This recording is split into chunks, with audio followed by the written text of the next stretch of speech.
Welcome to the All-American Spookshow podcast. We hope you enjoy the show.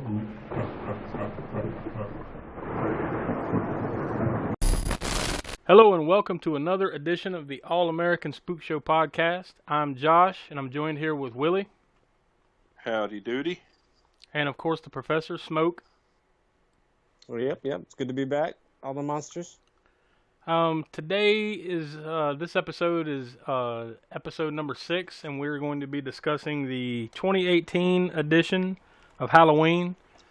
Would you call this a reboot? I know this is the third movie called Halloween. Yeah, I'd call it I guess, the way I look at it is kind of is maybe not so much a reboot as just a sequel to the very first Halloween movie. As if all the other ones just didn't exist and we're taking off from the first Halloween. So it's not maybe a reboot from the original storyline. Yeah, so it's not necessarily a reboot of the story like the Rob Zombie's 2007 movie. Oh yeah. It's like you said, a sequel to the original, John Carpenter's original from 1978. So it's 40 years, pretty much to the day that it was released, right? I think. I forgot to look. When was this one was released on? October 19th, I believe. The only reason I really remember that is because it's supposed to be Michael Myers' birthday within the storyline. Oh, okay. October. The original Halloween in 1978 was released October 27th, 1978.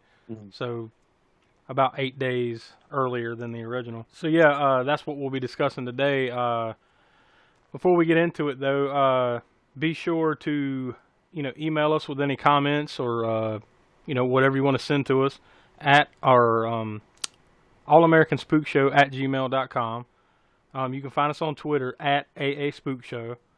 We're also on Instagram, Facebook, and YouTube. You can find us by searching for All American Spook Show. So that's all that. If you wanted to reach out and touch someone, there's your information. Oh! Fucking microphone. Yeah, that's staying in. Yeah. Me getting plugged in the head by a fucking microphone. The microphone reach out and it reached out and smacked me upside the fucking head. Touched you, all right. So yeah, if you want to comment on that bullshit or anything else, you can reach us at all those platforms. Will, what have you been watching lately? Since I don't think we really talked about it on the last show, what have you been into for the last month or so? Good Lord, I can't remember. Work. Keeping up to date with The Flash. Just watching random movies here and there. Smoke, what about you? Anything good recently? Movies, TV, theater, anything? We watched that series, Conversations with a Killer, the Ted Bundy tapes. Oh yeah, I haven't seen that yet. Is that good? Yeah, that was good. It was like 4 episodes. Forget how long they were, maybe 45 to 50 minutes or so each. I did see where there was an uproar about it as far as at least with the trailer that they put out for it, because I think some people were complaining that they had kind of sexualized Ted Bundy a little bit. Did you see anything about that? Was that about the Ted Bundy tapes, the documentary, or was that about the new movie with like Zac Efron? Well, I think it's a little bit of both, because I think I think the Netflix trailer kind of played up the fact that he was kind of like a ladies' man, and that I guess they were pointing out that you wouldn't believe that this dude would do something like that. And I think that's the whole reasoning of how he got away. Pretty much that's how he got away with a lot of what he did, anyways. So I think I kind of had that conversation with my fiance about that, because I think she was telling me about. I wasn't sure about the documentary, if that was what they were talking about too, but I knew for sure, that Zac Efron trailer, they were talking about that. Yeah, that too, obviously. And that's just the way Ted Bundy was, and how he was able to, coerce some of the women into the situations they got into. So I think, that's that kind of controversy is part of what the whole issue was about, anyway. So. Yeah, you get a guy that looks like, a Hollywood leading man like Zac Efron, who's a handsome dude, to play a horrible serial killer. I guess there's going to be some people that... He really nailed it, too. He nailed that, at least from the trailer, what I've seen. He got the mannerisms down, the way of speaking and the look and everything. He did nail it down. I've seen I think the casting of it. It kind of reminds me, like, people bitching about it. Kind of reminds me of I'd read something not too long ago that apparently there was there was a show or something back in the 50s or 60s. I think it was in the 50s that was about Billy the Kid. And I think they ended up having to cancel the show because it was making Billy the Kid look cool. Like you shouldn't look at Billy like, the Kid that way. Being an outlaw was cool. Yeah, like you shouldn't look at him that way. So they basically had to like pull the show off the air because it made him too cool. And then 30 years later, Young Guns came out. Young Guns, yes. It made all these horrible people look really cool. Right. Everybody wanted to go out in a blaze of glory.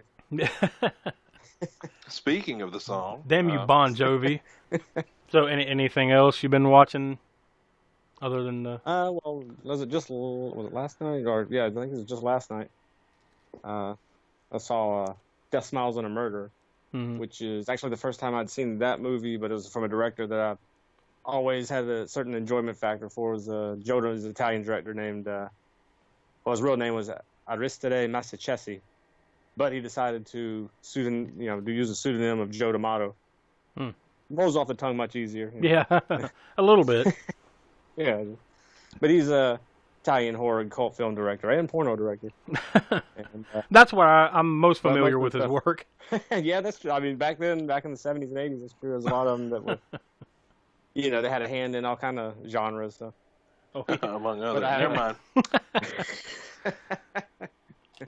It writes itself, folks.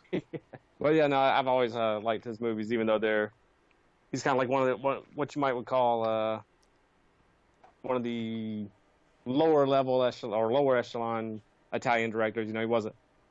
His movies weren't as well made or well known as Dario Argento's or even Lucio Fulci's, but he's down there in kind of the Bruno Mattei, Claudio Fragasso mold, but usually pretty sleazy. Ups the gore and sex factor in most of his movies, and this one was like 1973, one of the early ones, and it kind of combined the whole gothic horror with the Italian giallo subgenre. Kind of a little melding of both of those, so it was good. I liked it, but it was the first time I'd seen that one by him. I mean, the guy's directed he's dead now, but he directed 150 something movies, I believe. Yeah, I'd recommend that one. I've been trying to catch up on some movies myself from last year, 2018. So I watched Hereditary, which I may or may not have mentioned that the last time, but I finally got around to watching that. Have you seen a movie? It's on Netflix called The Ritual. Yes. Yeah, that was pretty good. That was damn good. Yeah, I enjoyed that one. In fact, I need to go back and revisit that one. That might be one we could do maybe at some point in the future too on the show, because I've only seen it back when it came out originally. Yeah, there's a scene about probably give or take about 30 minutes into the movie. It's just like, what in the hell? Like it takes a left turn, man. Like from, a group of guys like hiking out in the woods to all of a sudden some crazy shit's going down. Yeah. I mean, it doesn't shy away from that supernatural factor of things going on. Oh no. I mean, it goes head first after that. Yeah. I also watched Annihilation, that movie with Natalie Portman, and that was pretty good too. Have either of you seen that? That was more of a wide release kind of thing. Yeah, I enjoyed that. I didn't see it. I saw it on Blu-ray, but I wish I'd seen it in the theater. It was one of those that passed it by when it was theatrical release. I mean, it's definitely a little out there, man, but it's pretty good. Mm-hmm. Yeah, I enjoyed it. And Mandy on Shudder. Oh, okay. Now, that one's one I still need to get around to. The Nicolas Cage Mind Freak. What the fuck? All I'll say is that movie's, in my opinion, it's probably about 30 minutes too long, but it's still pretty wild. And I think I posted it too. Like, all you need to know is that the movie starts off with a song by King Crimson and Nicolas Cage. So that's all you need to know. Yeah, I'm kind of slowly catching up on some movies that I didn't get to check out last year. Is really what I've been doing lately, and some other TV shows. Yeah, like thinking back now, because having kids and being able to actually watch TV don't really mesh. But I have been watching a little bit of Silicon Valley, so I'm just about caught up on that. Oh God, what's the one with Pete Holmes? Crashing. Yeah, I started watching that. Yeah, that's pretty good. I've watched the first 2 seasons. I know the third season just started, But I've watched the first 2 seasons of that. That's really good. Yeah, if neither one of y'all have seen Silicon Valley, man, that's hilarious. Yeah, I need to get around to that one. I've been wanting to watch it, and just it's one of those ones I haven't. It's been on the back burner. I think it's about to end though, right? Or am I wrong? I have no idea. Yeah, I thought I'd seen something like it's coming to a conclusion soon, but maybe not. I don't know. Maybe I'm thinking of something else. I know T.J. Miller's about to leave. Well, I think he already has, right? Yeah. Yeah. Well, I think it's this season he leaves. Mm-hmm. So maybe he left at the end of last season. He's just not back this year. Yeah. What was the reason for that? He just wanted to go do something else, or was there a falling out? Or I think I listened to a podcast, and he was just ready to move on. Yeah. He decided to move to New York, and I think he's focusing on more of a stand up and like doing some odds and ends things. How many episodes? As far as movies in New York. Not episodes. What I meant is how many seasons of that has there been? I think this upcoming season, I believe, is season 6. Yeah, so I got some catching up to do. But they're 30-minute hits. Yeah, it's a lot quicker to blow through something like that than it is watching hour-long dramas. I started watching. Well, I'm probably about 3 or 4 episodes in on another show, which I think is only like 7 episodes. It was on Showtime called Escape at Dannemora with Patricia Arquette, not Guillermo del Toro, Jesus Christ. The dude that was in The Wolfman. Help me out. Oh, Benicio del Toro? Benicio del Toro. I know it was one of those del Toros. Yeah. Benicio del Toro, Patricia Arquette, and Paul Dano, I think. Man, that's really good. The collector. Yeah. That's really good. I would recommend it for sure. I mean, it's not horror or anything, but, it's basically a prison escape, show, but it's really good, and it's fairly short too. It's hour plus long episodes, but there's only 7 of them, so it's not too bad. Okay. And I'm only like maybe 3 or 4 in, but it's really good. I'm about 2/3 of the way through the first episode of Runaways on Hulu. Still haven't watched any of those yet either. Dude, I'm so far behind on like Marvel shows, it's ridiculous. Yeah. Have y'all seen have y'all caught up theatrically to, I guess, what's out as far as Aquaman, Bumblebee? Yeah. The Spider-Man Into the Spider-Verse. That was 3 that I've seen. I can't remember if I saw them before the last podcast, but that's definitely the last 3 movies I saw in the theater anyways. I still have not seen Spider-Man Into the Spider-Verse yet, but I did get a chance to go see Aquaman and Bumblebee, and I enjoyed them both. Yeah, I did too. I actually go so far with Bumblebee as saying that's probably my favorite Transformers movie, not live action. You know what? I might agree. Film. I think I might agree with you, man. It was good. No, I'm not giving anything extreme away here, but that first little like 15-20 minutes of that movie, on Cybertron, yeah. Dude, I'm like, this is fucking gold. Yeah, that was yeah. Oh my god. Like I said, I know we're not give me kind of spoilers away on those types of movies, but yeah, I think all that was done right and done well, and the characters were done well the way I'd want to see them. Yeah, exactly. Yep. And if you've ever at any point proper. If you've ever at any point in your life enjoyed Transformers and didn't necessarily dig the movies so much, this one will probably scratch your itch a little better. Yeah, for sure. Yeah. Yeah, I think that's what it was about. And I think the storyline was just fine and everything too. Yeah. But yeah, it definitely had to do with the fact that the time period it goes back to and takes place in 1987. And yeah, it's in the 80s. So you got all that too, and I mean music, and it just all of that stuff clicked for me for sure. Oh yeah. And I thought that the storyline was great too. Mm-hmm. It all made sense, and it fits into the other stuff too. I think it does fit into the other movies as well. But obviously many years before that. But they did a great job with that one. Whoever.